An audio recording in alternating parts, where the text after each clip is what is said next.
So today, we're going to dive into a really fascinating biography of belief. It's a personal worldview, one that tries to bring together tradition, reason, and a really deep spiritual experience. Let's see how all these pieces are meant to fit together. And this opening quote, wow, it just perfectly captures the whole vibe. Reason-aware and spiritually open. I mean, that's not just a statement of faith. It's a whole philosophy. It's about looking back to the intellectual energy of the Islamic Golden Age to figure out a path for today. So where do we start? How is a worldview like this actually built? Well, first we've got to look at the intellectual framework. You could call it the mind of this belief system, where reason and revelation come face to face. Okay, so right at the heart of this way of thinking is a really big idea. That divine law isn't just a list of rigid, literal rules. Instead, it's seen as something that's fundamentally wise and always depends on the context. The point isn't just what the law says, but digging deeper to understand the wisdom behind it. Now, this approach actually has a name.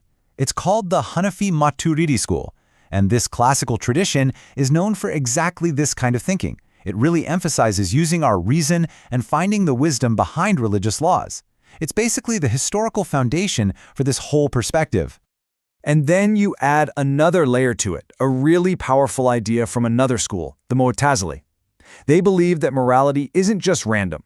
Things are good or bad for real objective reasons, and our minds can help us figure that out. So in this view, God commands what is good because it's already good. It's a huge deal. And you can probably guess how this way of thinking totally changes how you read the sacred texts, right? The Qur'an isn't just read literally. It's seen as having all these layers of metaphor and meaning. And there's a really clear hierarchy. The Qur'an always comes first. Other texts, like the Hadith, are always read through that lens of reason and their historical context.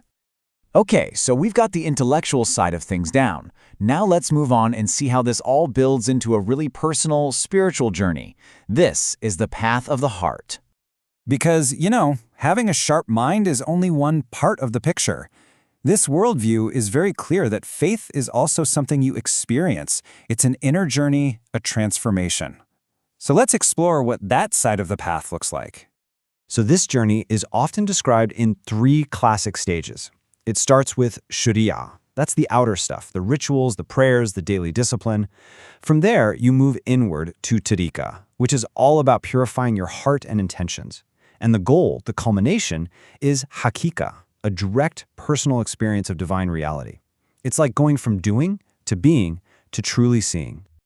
But here's the thing, you can't just skip ahead. The foundation, that outer practice of Sharīʿah, is treated as absolutely non-negotiable. It's the anchor for everything that comes after. You can't reach for the sky if your feet aren't planted firmly on the ground.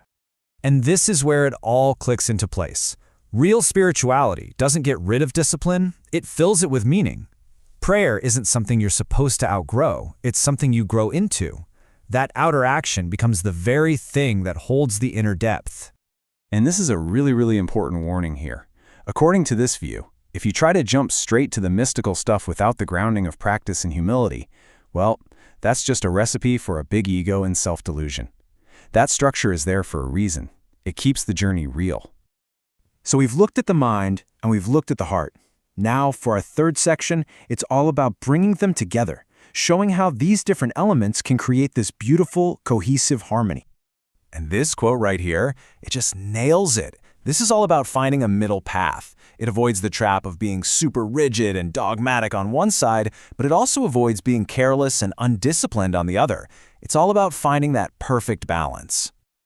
Just look at all these pairs on the screen. What we're seeing is a constant effort to bring together things that we're often told are opposites. It's not a choice between reason or revelation. It's not discipline or depth. The whole idea is to hold them together and realize that each one actually makes the other richer. All right, for our last section, we're getting to the peak of the mountain here, the ultimate goal of this whole path, the profound idea that ties together everything we've talked about. So this all leads to a concept called tawhid, or divine unity. Now, a lot of people think that that just means belief in one God. But the view here is so much more expansive than that. It's about realizing that all of existence, everything, is interconnected and depends moment by moment on a single ultimate reality. And that, right there, brings everything together. It's the grand synthesis. It's a path that honors the body through ritual, opens the heart through sincerity, and sharpens the mind through critical thought. It's what you might call a whole-person faith. So that leaves us with this final question, something for you to think about. This whole journey we've mapped out goes from disciplined practice all the way to a profound sense of wonder. So the question to reflect on is this. In any life of meaning or faith, how does structure, how does discipline become the very thing that unlocks the door to real wonder?